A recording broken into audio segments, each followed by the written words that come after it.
RBC, WBC, platelets, monocyte, lymphocyte, एक ऐसा अध्याय जहां से प्रश्न तय है कोई भी आपकी परीक्षा है। देखो, जीव विज्ञान ही एक ऐसा सब्जेक्ट है जिसके प्रश्न परीक्षाओं में कुछ वर्षों से सबसे अधिक पूछे जा रहे हैं। तो जो जीव विज्ञान सब्जेक्ट है किताबों से क्लियर नहीं होने वाला है, ध्यान रखना, क्योंकि किताबों में इतना लेंदी एक हार्ड परिभाषा दी हुई है। यदि आप सोच रहे हो कि आपने दिल्ली पुलिस क्लियर करना है, रेलवे भर्ती पूरी करनी है, टीचर भर्ती में नंबर चाहिए, सब इंस्पेक्टर बनना है, मगर किताब के मायने जो है जीव विज्ञान, बायोलॉजी आप जिंदगी भर जो है किताब से नहीं पढ़ सकते। मैं इस चीज़ की गारंटी देता हूँ आपसे। यूट्यूब पे पूरी वीडियो आप देख लीजिएगा। जब परेशान हो जाइए तो सबसे लास्ट में जो है हमारी सीरीज ज्वाइन करिए, क्योंकि जितने प्रश्नों का संग्रह यहाँ मिलेगा पिछले जो है आपके परीक्षाओं में आए हुए इतना कहीं नहीं मिलेगा। और मैं आपसे ईमानदारी से कहता हूँ, किसी किताब के बहाने जो है कि कोई किताब आएगी उससे जो है कोई नोट्स आएंगे उससे आपका जो है जीव विज्ञान होने वाला है, तो इस मानसिकता को बिल्कुल त्याग दीजिए और शुरुआत करिए। एक एक वीडियो को जो है बड़े ध्यान से नोट्स बनाकर शुरुआत करिए। रुधिर से क्या क्या परीक्षाओं में क्वेश्चन पूछे जाते हैं, आरबीसी, डब्ल्यूबीसी, प्लेटलेट्स आपने पहले भी पढ़ा होगा, मगर आज का जो अध्याय है यदि आपने ध्यान से पढ़ लिया तो ध्यान रखना आपके 2 नंबर कहीं जाने वाले नहीं है जीव विज्ञान से। रुधिर से बात करते हैं, एक एक पॉइंट समझ के चलते हैं।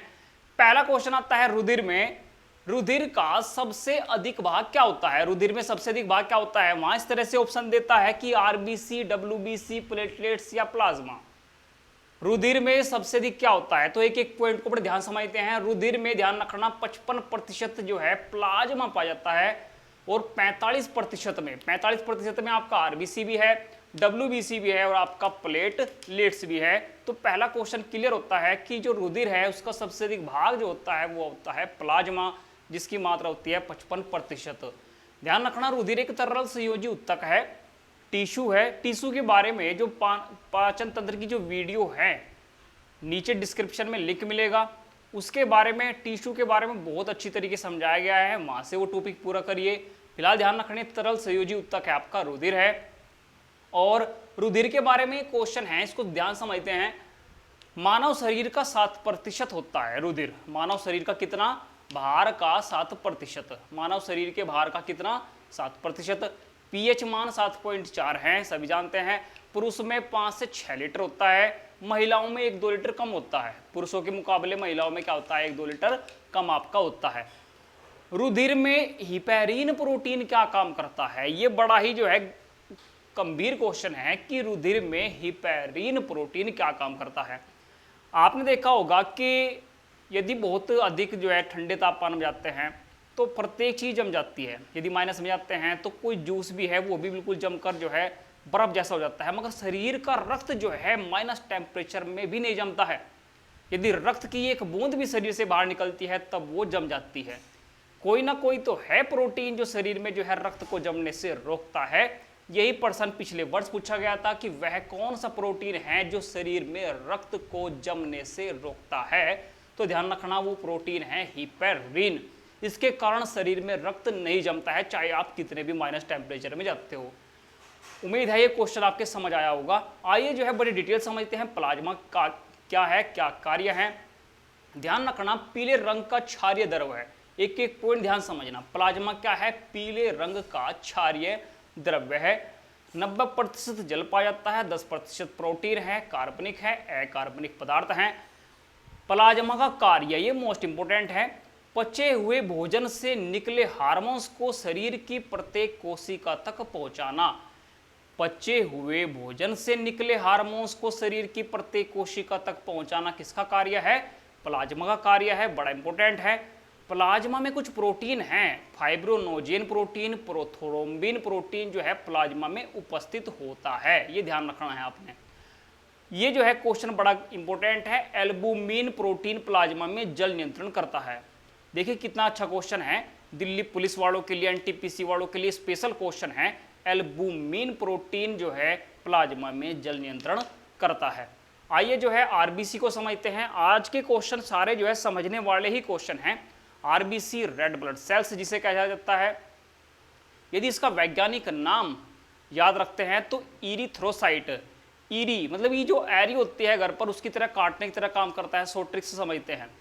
आरबीसी का वैज्ञानिक नाम इरिथ्रोसाइट, डब्ल्यूबीसी का वैज्ञानिक नाम ल्यूकोसाइट, प्लेटलेट्स का वैज्ञानिक नाम थ्रोम्बोसाइट।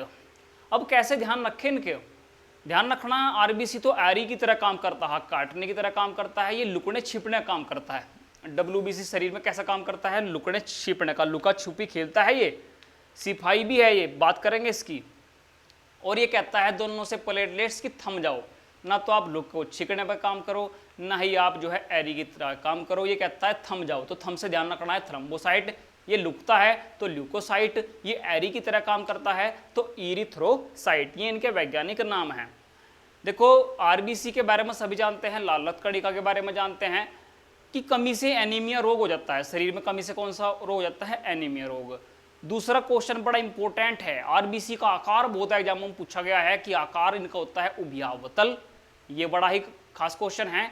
आरबीसी में केंद्रक उपस्थित नहीं होता, ये आप ध्यान रखना, आरबीसी में केंद्रक उपस्थित नहीं होता। मगर एक अपवाद भी है, ऊंट व लामा, ऊंट व लामा की आरबीसी में केंद्रक पाया जाता है, ये आपने ध्यान रखना है। एक एक पॉइंट जो है परीक्षा में आए हुए पर्सन हैं, तो एक भी पर्सन मिस मत करना, ध्यान रखना। निर्माण होता है अस्थि मज्जा, अस्थि मज्जा होता है बोन मैरो। ध्यान रखना बोन मैरो क्या होता है कि जो आपके हड्डियों के जोड़ होते हैं उसमें एक जो है तत्व होता है, रासायनिक तत्व होता है, एक केमिकल की तरह होता है, और उसी में जो है ध्यान रखना निर्माण होता है आपका आरबीसी का। तो आरबीसी के लिए कैल्शियम भी बहुत आवश्यक है, ध्यान रखना। तो अस्थि मज्जा में निर्माण होता है, मृत्यु होती है यकृत व पलिया में।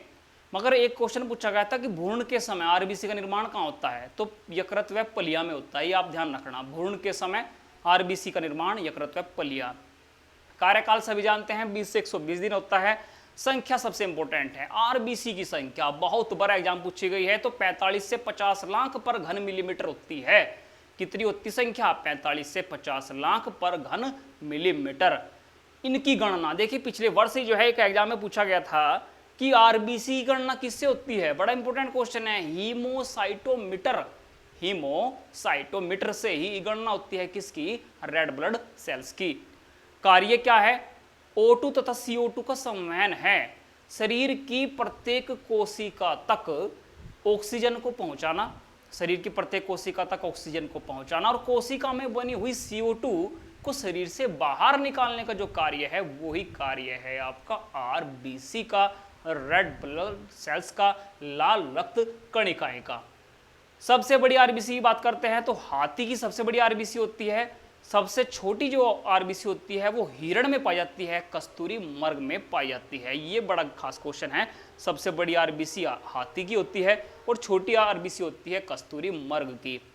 हीमोग्लोबिन की बात करते हैं, जो आरबीसी का ही जो है एक रूप है हीमोग्लोबिन। ध्यान रखिए 14 से 16 ग्राम तो मेल में होता है पुरुषों में, और 13 से 14 ग्राम होता है फीमेल में, महिलाओं में। अब हीमोग्लोबिन से क्या क्वेश्चन आ जाए, बड़ा ध्यान समझना। देखो हिम तो होता है रंग, कैसे रंग का है, लाल रंग का है। ग्लोबिन मतलब होता है प्रोटीन। यदि कोई पूछ लेता है कि हीमोग्लोबिन में प्रोटीन की मात्रा, तो प्रोटीन की मात्रा होती है 96%। ये एग्जाम में क्वेश्चन पूछा गया था, हीमोग्लोबिन में प्रोटीन की मात्रा 96%, और जो प्रोटीन होता है उसका नाम होता है ग्लोबिन प्रोटीन। आइए समझते हैं। देखो ये क्वेश्चन सिंपल ही है, आरबीसी में और डब्ल्यूबीसी में यदि अनुपात पूछा जाता है तो 600 अनुपात 1 होता है, आरबीसी अनुपात डब्ल्यूबीसी। तो 600 अनुपात कितना है, 1 है। डब्ल्यूबीसी जिसे जो है शरीर का सिपाही कहा जाता है। देखिए क्या क्वेश्चन है एग्जाम का, शरीर का सिपाही किसे कहा जाता है, तो डब्ल्यूबीसी को कहा जाता है, व्हाइट ब्लड सेल्स को कहा जाता है। वैज्ञानिक नाम हमने पढ़ लिया था, लुकने का काम है इनका, लुकता छिपी वाला काम है तो ल्यूकोसाइट है। यदि डब्ल्यूबीसी श्वेत रक्त कणिका की कमी शरीर में हो जाती है तो बीमारी हो जाती है एड्स, मगर इनकी अधिकता से बीमारी होती है ल्यूकीमिया, इसे बोलते हैं ब्लड कैंसर। 1% डब्ल्यूबीसी से नोट करने लायक है। यदि डब्ल्यूबीसी यहाँ समझ लिया, कहीं से भी समझने की आपको आवश्यकता नहीं है। डब्ल्यूबीसी की यदि अधिकता हो जाती है शरीर में तो ब्लड कैंसर हो जाता है, जिसे बोलते हैं ल्यूकीमिया। इनका निर्माण अस्थि मज्जा में होता है, लिम्फ नोड में होता है। ये क्या वर्ड है लिम्फ नोड वगैरह, तो ये पिछले जो पाचन तंत्र का जो अध्याय है उसको एक एक अध्याय को बड़े ध्यान से समझना। मृत्यु होती है यकृत में, ये अपना ध्यान रखना है। डब्ल्यूबीसी की यदि बात करें, कार्यकाल 2 से 4 दिन होता है। और शरीर का सिपाही इसलिए कहा जाता है कि एंटीजन और एंटीबॉडी का निर्माण करती है शरीर में। कहीं पर नोट कर लीजिएगा, शरीर का सिपाही डब्ल्यूबीसी को क्यों कहा जाता है, क्योंकि एंटीजन तथा एंटीबॉडी क्या है इनके बारे में पढ़ेंगे अगले अध्याय में, मगर उनका निर्माण करने में सहायक होती हैं श्वेत रक्त कणिकाएं, व्हाइट ब्लड सेल्स। इनकी संख्या 4000 से 11000 पर घन मिलीमीटर होती है, 4000 से 11000। आकार बड़ा इंपॉर्टेंट है, अमीबा जैसा आकार होता है। और कार्य रोगों के संक्रमण से बचाने का कार्य है, व्यक्ति को जल्दी से रोग ना लगे, किसी भी व्यक्ति को जल्दी से रोग ना लगे तो उसको जो है बचाने कार्य डब्ल्यूबीसी करते हैं, श्वेत रक्त कणिकाएं करती हैं। एड्स में क्या होता है, व्यक्ति को बहुत जल्दी जल्दी रोग लगते हैं, तो ध्यान रखना जो एड्स होता है उसमें किसकी कमी हो जाती है, डब्ल्यूबीसी की कमी हो जाती है, श्वेत रक्त कणिका क्या होती है, कमी हो जाती है। आइए जो है समझते हैं। देखो डब्ल्यूबीसी कण प्रकार की भी होती है और लसिका प्रकार की भी होती है। ध्यान रखना, ये भी क्वेश्चन पूछा गया है कि लसिका किसका एक प्रकार है, वहाँ ऑप्शन देगा प्लाज्मा का, आरबीसी का, प्लेटलेट्स का या डब्ल्यूबीसी का। तो लसिका किसका एक प्रकार है, ये खास क्वेश्चन है। तो ये होता है डब्ल्यूबीसी का एक प्रकार। ध्यान रखना डब्ल्यूबीसी यदि कण के रूप में है तो उसको न्यूट्रोफिल्स और बेसोफिल्स के नाम से जाने जाते हैं। यदि आप सीरियस हो आपके परीक्षा के प्रति, आपने एग्जाम करना है, दूसरे की बातों पर बिल्कुल भी ध्यान मत दो और एक एक क्वेश्चन को समझो बस। डब्ल्यूबीसी कण प्रकार के होता है, न्यूट्रोफिल्स भी और बेसोफिल्स भी। इसमें न्यूट्रोफिल सबसे अधिक मात्रा में होता है यदि बात करते हैं कण की। डब्ल्यूबीसी यदि लसिका प्रकार का है तो लसिका प्रकार का है तो एक लसिका मोनोसाइट है और एक लसिका लिम्फोसाइट है। अब यहाँ से प्रश्न आता है, इसलिए जो है थोड़ा सा सीरियस हो रहना। मोनोसाइट बड़े आकार का होता है और लिम्फोसाइट छोटे आकार का होता है। छोटे आकार का होता है मगर संख्या में अधिक होता है। मोनोसाइट बड़े आकार का होता है, लिम्फोसाइट छोटे आकार का होता है परंतु संख्या में अधिक होता है। यदि आपसे कोई प्रश्न बना के पूछ लेता है कि एंटीबॉडी में सहायक कौन होता है शरीर में, तो ध्यान रखना उसका सबसे बेहतरीन आंसर मिलेगा लिम्फोसाइट। अब जो है एंटीबॉडी एक मुद्दा छाया हुआ है कोविड-19 में जो है बीमारी है, उसमें एंटीबॉडी बहुत जो है सुर्खियों में रहता है, प्लाज्मा जो है डोनेट थ्योरी में। तो एंटीबॉडी में सहायक होता है लिम्फोसाइट। ये जो है जबरदस्त क्वेश्चन है एग्जाम का। यदि बात करते हैं प्लेटलेट्स की, प्लेटलेट्स जिनका वैज्ञानिक नाम देखो, ये सिंपल सी बात है, ये डब्ल्यूबीसी भी कहते हैं आरबीसी भी कहते हैं कि आप थम जाओ। थम्स जाओ का मतलब है इनका वैज्ञानिक नाम है थ्रोम्बोसाइट। कार्यकाल सभी ने पता है 3 से 5 दिन का होता है, संख्या 2 से 5 लाख होती है पर घन मिलीमीटर। सभी जानते हैं रक्त के थक्के के लिए कार्य करती है, मगर एग्जाम का क्वेश्चन अब देखना कितना गंभीर क्वेश्चन आपको मिलेगा। एक क्वेश्चन पूछा गया था एग्जाम में कि शरीर में रक्त के थक्के बनने में कितना समय लगता है, तो ध्यान रखिए लगता है 2 से 5 मिनट।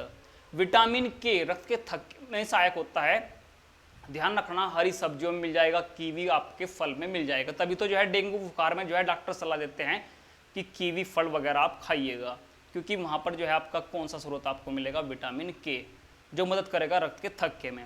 अब एक क्वेश्चन पूछा गया था कि कौन सा प्रोटीन है जो रक्त के थक्के में मदद करता है, ये बड़ा इंपॉर्टेंट क्वेश्चन है। तो फाइब्रिनोजेन जो प्रोटीन है और प्रोथ्रोम्बिन जो प्रोटीन है, देखो फाइब्रिनोजेन जो आपका है, प्रोथ्रोम्बिन है, आपको प्लाज्मा में भी मिलते हैं और ध्यान रखना ये रक्त के थक्के में भी मदद करते हैं। कौन कौन से, फाइब्रिनोजेन और प्रोथ्रोम्बिन प्रोटीन मदद करते हैं रक्त के थक्के में। विटामिन के करता है, मगर अब आपने जब रिवीजन करना है तो इनको आपने ध्यान रखना है। तो उम्मीद है आपने जितना भी अध्याय है बड़ा सीरियस तरीके से पढ़ा होगा, और मैं ईमानदारी से कहता हूं यदि पूरी की पूरी बायोलॉजी सीरीज आपने यहां से कंप्लीट कर ली तो आपने आगे कुछ नहीं करना है, केवल इसका ही आपने बार बार रिवीजन करना है। धन्यवाद।